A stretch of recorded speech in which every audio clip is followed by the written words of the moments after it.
శ్రీ కనక మహాలక్ష్మి జ్యోతిష్యాలయం ప్రేమ వశీకరణ, స్త్రీ వశీకరణ, పురుష వశీకరణ, శత్రు వశీకరణ, వివాహం, సంతానం ఆలస్యం అవడం, విడాకులు, కోర్టు సమస్యలు, ధనం, బిజినెస్ సమస్యలు, స్త్రీ పురుషులకు ఎటువంటి నిగూఢ సమస్యలకైనా 100% రోజుల్లోనే పరిష్కారం చూపబడును. గురూజీ రామరాజు. Cell number 9059912955. ఓం శ్రీమాత్రే నమః. ఛానల్లోకి స్వాగతం అండి. ఆగస్టు 19వ తారీఖు పౌర్ణమి సోమవారంతో కలిసి వచ్చింది. ఇది చాలా శక్తివంతమైన పౌర్ణమిని సోమవారంతో కలిసి రావడం చాలా విశేషమైనదని పండితులు చెప్తున్నారు. అయితే ఇంతటి శక్తివంతమైన రోజున ధనుసు రాశి వారు ఆవు కనిపిస్తే ఇది ఒక్కటి తినిపించండి చాలు. అదృష్ట లక్ష్మి మీ ఇంట తిష్ట వేస్తుంది. మీకున్న ఆర్థిక సమస్యలన్నీ తొలగిపోతాయి. మీ ఇంట ధనధాన్యాలు అభివృద్ధి చెందుతాయి. సిరి సంపదలకు జీవితంలో లోటు ఉండదు. అయితే ఈ రాశి వారు పౌర్ణమి రోజున ఆవు కనిపిస్తే ఏం తినిపించాలి, అలాగే ఈ పౌర్ణమి యొక్క ప్రత్యేకత ఏమిటి, ముఖ్యంగా ఈ రోజున గోపూజ చేయడం ద్వారా వీరి జీవితంలో ఎటువంటి ఫలితాలని పొందుతారు అనే విషయాల గురించి ఈ వీడియోలో వివరంగా తెలుసుకుందాం. కానీ అంతకంటే ముందుగా మీరు కనుక మన ఛానల్ని సబ్స్క్రైబ్ చేసుకోకపోతే వెంటనే సబ్స్క్రైబ్ చేసుకుని పక్కనే ఉన్న బెల్ ఐకాన్ నొక్కి ఆల్ సెలెక్ట్ చేసుకుంటే మేము ఇలాంటి వీడియోస్ అప్లోడ్ చేయగానే ముందుగా మీకు నోటిఫికేషన్ వస్తుంది. హిందూ సాంప్రదాయంలో పౌర్ణమికి చాలా విశిష్టత ఉంది. ఈ పౌర్ణమి చాలా విశేషమైనదని పండితులు చెబుతున్నారు. అంతేకాకుండా ఈ పౌర్ణమి సోమవారం రోజు రావడం వల్ల మరింత విశిష్టతను సంతరించుకుంది. పౌర్ణమి రోజు ఈ విధంగా చేయడం వల్ల మీకున్న కష్టాలన్నీ తొలగిపోయి ఇల్లు సంపదతో నిండిపోతుందని విశ్వసిస్తారు. పురాణాల ప్రకారం ఈ రోజు సూర్య భగవానుడిని పూజిస్తారు. అంతేకాకుండా ఈ రోజు దాన ధర్మాలు చేయడం వల్ల జీవితంలో కష్టాలన్నీ తొలగిపోయి ఇంట్లో సుఖ సంతోషాలు, ఐశ్వర్యం లభిస్తుందని ఒక నమ్మకం. మాఘ పౌర్ణమి రోజు సూర్య భగవానుడికి ప్రత్యేక పూజలు చేసి ఉపవాసాలు పాటించడం వల్ల కోరుకున్న కోరికలు నెరవేరుతాయని విశ్వాసం. జ్యోతిష శాస్త్రం ప్రకారం ఈ పౌర్ణమికి ప్రత్యేక ప్రాముఖ్యత ఉంది. పౌర్ణమి రోజున ఈ చిన్న పరిహారం చేసుకోవటం వల్ల విశేషమైన ఫలితాలు కలుగుతాయని జ్యోతిష శాస్త్ర నిపుణులు చెబుతున్నారు. కాబట్టి ఈ సమయంలో నదీ స్నానం చేయడమే కాకుండా దాన ధర్మాలు చేయడం వల్ల అనేక రకాల పుణ్య ఫలితాలు కలుగుతాయని అంటున్నారు. పౌర్ణమి తిథి కూడా లక్ష్మీదేవికి ఎంతో ప్రీతికరమైనది. సోమవారం రోజునే పౌర్ణమి రావటం వల్ల లక్ష్మీదేవి అనుగ్రహాన్ని పొందటం కోసం ఇది ఒక అద్భుతమైన యోగంగా చెప్పవచ్చు. చాలా మంది ఎన్నో ఆర్థిక సమస్యలను ఎదుర్కొంటారు. ఎంత కష్టపడినా సరే, ఎంత డబ్బు వచ్చినా ఇంట్లో డబ్బు నిలకడలేక ఎన్నో ఇబ్బందులు ఎదుర్కొంటారు. డబ్బు రావడానికి ఎంతైనా పరిహారం ఉంటే బాగుంటుంది అని అనుకుంటారు. ఎన్నో పరిహారాలు చేసి సిద్ధించక ఇబ్బందులు పడేవారు వచ్చే పౌర్ణమి రోజున ఈ పరిహారాన్ని చేసినట్లయితే ఖచ్చితంగా వారి జీవితంలో మార్పు జరుగుతుందని చెప్పవచ్చు. శాస్త్రంలో చెప్పిన విధంగా సోమవారం రోజు వచ్చిన పౌర్ణమి రోజున ఈ పరిహారం చేయడం వల్ల విశేషమైన అద్భుతాన్ని చూస్తారని చెప్పవచ్చు. ఎంతో శక్తివంతమైన అలాగే మహిమాన్వితమైన ఈ పౌర్ణమి రోజున ఆవు కనిపిస్తే ఏం తినిపించాలి అనే విషయాన్ని గురించి చూసుకున్నట్లయితే మన హిందూ సాంప్రదాయంలో ఆవులకు ఎంతో విశిష్టత ఉంది. ఆవులో సకల దేవతలు ఉంటారని పురాణాలు చెబుతున్నాయి. అలాగే పురాణ కాలం నుంచి ఆవులను పూజిస్తూ ఉన్నారు. ముఖ్యంగా హిందువులు ఆవును ఎంతో పవిత్రంగా భావిస్తారు, అలాగే ఆరాధిస్తారు కూడా. ఆవు పాదాల్లో పితృదేవతలు, అడుగుల్లో ఆకాశగంగా, స్తనాలలో చతుర్వేదాలు, పాలు అమృతం, కడుపున కైలాసం, ఇలా ఆవు ఒక్కో భాగంలో ఒక్కో దేవతకు నివాసం ఉంటుంది. అందుకే గోమాతకు ప్రదక్షిణం చేస్తే సకల దేవతలకు ప్రదక్షిణం చేసినంత ఫలితం వస్తుంది. ఆవు కొమ్ములు మూలంలో బ్రహ్మ, విష్ణువులు నివసిస్తారు. శిరస్సుకు మధ్య భాగమున శంకరుడు కొలువై ఉంటాడు. ఈ జగత్తులో గో సంపదకు సమానమైన ధన సంపద ఉండదని శ్రవణ మహర్షి ప్రవచించారు. చతుర్వేదాల్లోనూ అలాగే హిందూ ధర్మ శాస్త్రాలైన రామాయణం, భాగవతం, భారతం వంటి పవిత్ర గ్రంథాల్లో కూడా గో మహిమ అసాధారణమైనదిగా అభివర్ణించారు. వాల్మీకి, వ్యాసుడు, ఆదిశంకరాచార్యులు, గౌతమ బుద్ధుడు, స్వామి వివేకానంద, సరస్వతి, తులసీదాసు, కబీరు, చైతన్య మహాప్రభు మొదలగు ఎందరో మహానుభావులు నిజంగా ప్రాముఖ్యత అంటే మన ఆవు గురించి కానీ, గో సంరక్షణ గురించి కానీ, వాటి ఆవశ్యకత గురించి కానీ ఎంతగానో వివరించారు. శ్రీకృష్ణ భగవానుడు స్వయంగా గోమాతను పూజించి గోపాలుడే అయ్యాడు.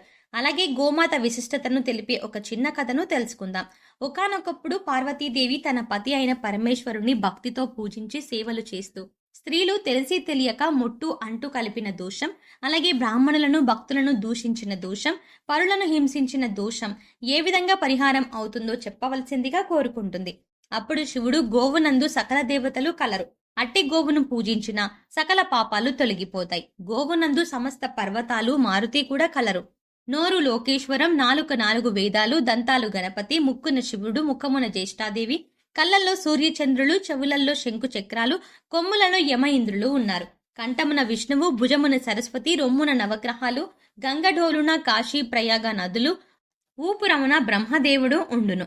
కాబట్టి అటువంటి గోవును పూజిస్తే సకల దోషాలు తొలగిపోతాయని ఆ పరమేశ్వరుడు పార్వతీదేవికి వివరించను. అటువంటి గోవు ఎవరి ఇంటి ముందున్నా వచ్చి నిలబడింది అంటే ఆ ఇంట శుభ గడియలు ప్రారంభమవుతున్నాయని అర్థం. అలాగే సకల దేవతల యొక్క ఆశీస్సులు మీ సొంతం కాబోతున్నాయని, జీవితంలో శుభవార్తలను వింటారని, సాక్షాత్తు లక్ష్మీ స్వరూపమైన ఆ గోమాత మీ ఇంటి ముందుకు వచ్చి నిలబడుతుంది. ఇలా గోమాత కనిపించినప్పుడు మనస్ఫూర్తిగా నమస్కారం చేసుకోండి. సకల దేవతల యొక్క ఆశీస్సులను పొందుతారు. అయితే ఎంతో ప్రత్యేకమైన ఈ రోజున ఆవుకి ఇది తినిపించడం ద్వారా సంతానం అనుకున్న రంగాల్లో విశేషమైన విజయాన్ని సాధిస్తారు.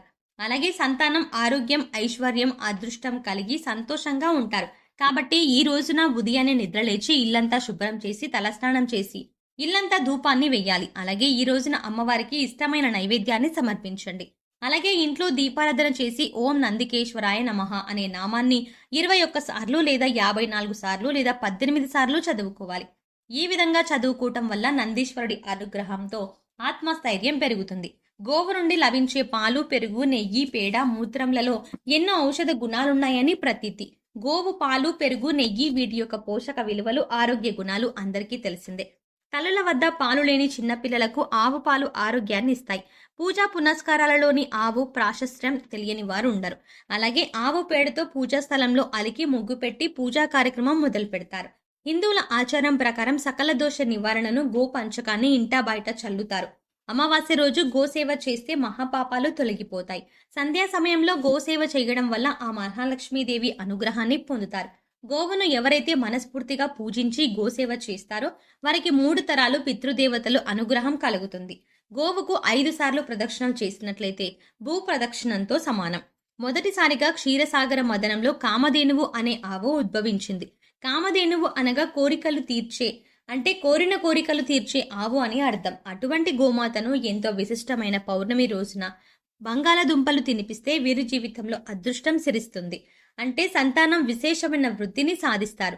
ఆర్థిక బాధలు తొలగిపోతాయి. ఐశ్వర్యవంతులు అవుతారు. ఈ రోజున గోశాలకు వెళ్లి గోసేవ చేసి గోమాతను పూజించాలి. తర్వాత గో ప్రదక్షిణ చేసి పశుగ్రాసం తినిపించాలి. సంతానం లేనివారు సంతానం అభివృద్ధిలో ఉండాలి అనుకునేవారు, సంతానం విద్యారంగంలో అనుకున్న ఫలితాలని సాధించాలి, మంచి స్థాయిలో ఉండాలి అని కోరుకునేవారు ఈ రోజున ఇంటి దగ్గర దీపారాధన చేసి మినప్పిండి, ఆవు నెయ్యి, బెల్లం కలిపిన ఉండలను తయారు చేయాలి. తర్వాత గోశాలకు వెళ్లి గోవులకు బెల్లంతో చేసిన మినప ఉండలను తినిపించాలి. ఈ విధంగా చేయడం వల్ల విశేషమైన ఫలితం దక్కుతుంది. మీ ఇంట సిరి సంపదలకు ఎటువంటి లోటు ఉండదు. జీవితంలో అష్టైశ్వర్యాలు ప్రాప్తిస్తాయి. ఇంకా మీకు జీవితంలో తిరిగే ఉండదు. సంతానపరంగా విశేషమైన అదృష్టాన్ని పొందుతారు. సాక్షాత్తు ఆ లక్ష్మీదేవి మీ ఇంట తిష్ట వేస్తుంది. సో చూసారు కదండి, ఆగస్టు 19వ తారీఖున ఈ రాశి వారు ఆవు కనిపిస్తే ఏం తినిపించాలి, అలాగే ఈ రోజున గో పూజ చేయడం ద్వారా ఈ రాశి వారి జీవితంలో ఎటువంటి ఫలితాలని పొందుతారు అనే విషయాన్ని గురించి ఈ వీడియోలో వివరంగా తెలుసుకున్నాం కదా. ఈ వీడియో మీకు నచ్చినట్టయితే లైక్ చేయండి. మీ ఫ్రెండ్స్ అండ్ ఫ్యామిలీ మెంబర్స్లో ధనుసు రాశి వారు ఎవరైనా ఉంటే వారితో మర్చిపోకుండా ఈ వీడియోని షేర్ చేసుకోండి.